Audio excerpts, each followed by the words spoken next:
ముఖ్యమంత్రి రేవంత్ రెడ్డి ఎన్నికల సమయంలో ఇచ్చిన హామీ ప్రకారం ఎటువంటి షరతులు లేకుండా రైతులకు రుణమాఫీ చేయాలని మొగుళ్లపల్లి మండల బీఆర్ఎస్ నాయకులు డిమాండ్ చేశారు. BRS party working president KTR పిలుపు మేరకు ఎలాంటి ఆంక్షలు లేకుండా రైతులందరికీ రుణమాఫీ చేయాలని డిమాండ్ చేస్తూ మొగుళ్లపల్లి మండల కేంద్రంలోని బీఆర్ఎస్ పార్టీ నాయకులు రోడ్డుపై బైఠాయించి నిరసన వ్యక్తం చేశారు.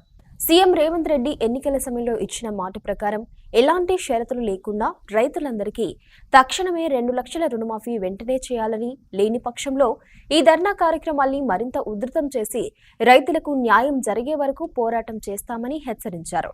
ఈ కార్యక్రమంలో మాజీ జెడ్పీటీసీ జోరుక సదయ్య, మాజీ సర్పంచ్లు ప్రభాకర్ రెడ్డి, పెంతల రాజేందర్ రెడ్డి, గ్రామశాఖ అధ్యక్షులు, బీఆర్ఎస్ సీనియర్ నాయకులు, యూత్ నాయకులు, రైతులు, కార్యకర్తలు పాల్గొన్నారు.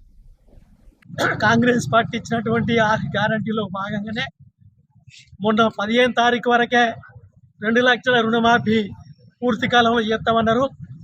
వాళ్ళు ఎలక్షన్ ముందు చెప్పినప్పుడు ఏం చెప్పిండ్రు? గౌరవ ముఖ్యమంత్రి గారు 2 లక్షల రైతు తీసుకునే రుణమాఫీ తప్పకుండా అమలు చేస్తాం, వాటికి ఎలాంటి షరతులు లేవు, రుణం తీసుకునే ప్రతి ఒక్కరికి ఇస్తాం.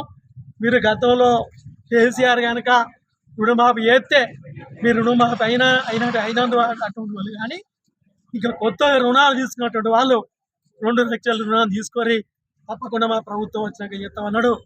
ఈ నామమాత్రంగా కొద్ది వరకు చేసి వాడికి కొన్ని షరతులు పెట్టి వాడికి రేషన్ కార్డు లేదని, ఆధార్ కార్డు లేదని, ఒకే కుటుంబంలో ఉమ్మడి కుటుంబం ఉన్నటువంటి వాళ్ళు చేయలేదు. ఇది దాదాపుగా ఒక 50% గ్రామాలలో అయినాయి, ఇంకా 50% కాలేదు. రైతులు బ్యాంకుల చుట్టూ తిరుగుతారు, అట్లా ఏ వాళ్ళ చుట్టూ తిరుగుతారు, లీడర్ల చుట్టూ తిరుగుతారు.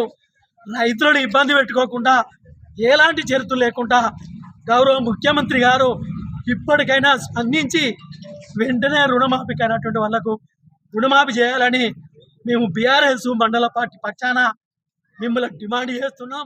రైతులను మోసం చేస్తూ ఇప్పుడు కండిషన్స్ అని, షరతులని, ఈ యొక్క కొండ్లు అని ఈ విధంగా పెట్టి ఒకళ్ళకు రేషన్ కార్డు ఒకరికి మాత్రమే వస్తుందని, అదేవిధంగా ఉద్యోగస్తులకు రాదు అని, 2 లక్షలకు మించి రాదు అని, ఎవరైతే రెన్యువల్ చేసుకోలేదో వాళ్ళకి డబ్బులు లేకనే రెన్యువల్ చేసుకోలేదు అలాంటి వాళ్ళకు కూడా రాకుండా చేసి ఈ విధంగా 40,000 కోట్లు ఇచ్చే కాడ 18,000 కోట్లు మాత్రమే ఇచ్చి రైతులను మోసం చేసినావు. మరొకసారి నీ యొక్క నిజస్వరూపాన్ని బయటపెట్టే ప్రయత్నం చేసినావు.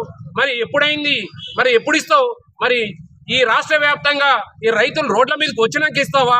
మరి ఏమి ఇప్పుడు ఇస్తావు అన్నది నువ్వు ఆలోచన చేసుకోవాలి. నువ్వు అన్ని కళ్ళబొల్లి మాటలు చెప్పి మాయా మాటలు చేసి చెప్పినావు. తులం బంగారం ఎక్కడ ఉంది? రైతు బంధు ఎక్కడుంది? పేర్లు మార్చడం మాత్రం మరి తెలుసుకున్నావు. రైతు బంధును రైతు భరోసా చేసినావు, టీజీని టీఎస్ చేసినావు. ఈ విధంగా అన్నీ మార్చుకుంటూ పోతా ఉన్నావు. అన్నీ మార్చుకుంటూ పోతున్నావు కానీ మార్చడం వల్ల ఫలితం కాదు. అది నీవు ఏదైతే రైతులకు ఉపయోగపడే విధంగా, అదే విధంగా క్షేత్రస్థాయిలో ప్రతి వాడికి ఉపయోగ విధంగా చేసినప్పుడు మాత్రమే ఒక గౌరవ ముఖ్యమంత్రిగా నీకు స్థానం ఉంటది. లేకపోతే గద్దె దిగిపో అని రైతుల పక్షాన మేము పోరాడుతా ఉన్నాం. ఖచ్చితంగా రానున్న రోజుల్లో నువ్వు ఖచ్చితంగా నిన్ను గద్దె దించే వరకు మేము ఈ విధంగా రైతు వ్యతిరేక విధానాలు నువ్వు చేస్తున్న నిన్ను క్షేత్రస్థాయిలో ప్రతి ఊరు గల్లీలో కూడా నీ యొక్క నిరసన కార్యక్రమాలు ధర్నా రూపంలో చేసి నిన్ను తుదముట్టించే వరకు కూడా మేము వదిలిపెట్టమని బీఆర్ఎస్ తరఫున తెలియజేస్తా ఉన్నాం.